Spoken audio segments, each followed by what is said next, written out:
All right, here we are going to do some examples for dividing radicals for 7.5.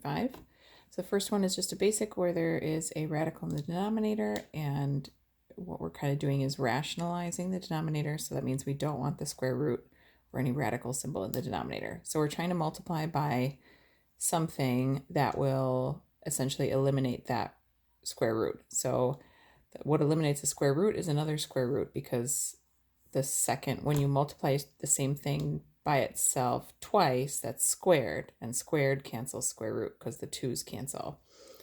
And in order to do that and not change the value of this expression or this fraction, you have to multiply by the same thing on the top and the bottom, because this square root of 13 divided by square root of 13 is actually equal to 1.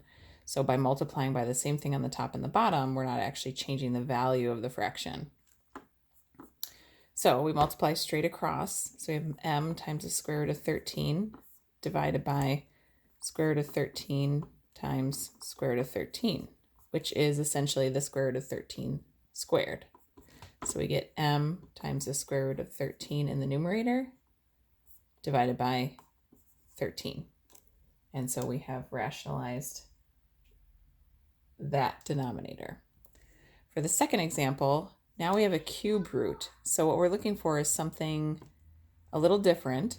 We need to get a value here that will be able to take the cube root. So the first cube that we can kind of think of when we're coming from 2 would be 8, because 8 is 2 cubed. So we're looking for the cube root of something. We want to multiply this by the cube root of something that will make 2 times something 8. And so that value is going to be 4. So we're going to do the cube root of 4. And we multiply straight across. So we get the cube root of 4 in the numerator divided by the cube root of 8 in the denominator, which gives us the cube root of 4 divided by 2.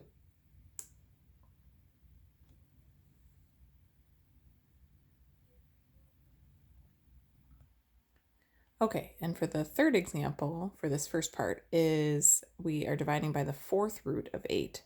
So now we want the value under the root, or the radical here, to be something that we can take the fourth root of, or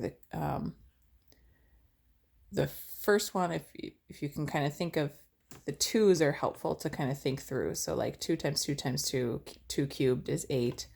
And then another 2 is going to get us to 16, which is then we can take the fourth root of 16. So we have 7n, we are going to multiply by the fourth root of 2, because the 2 times the 8 is going to get us a 16 under there. So we have 7n times the fourth root of 2 divided by the fourth root of 16, which is going to give us 7n times the fourth root of 2 divided by 2.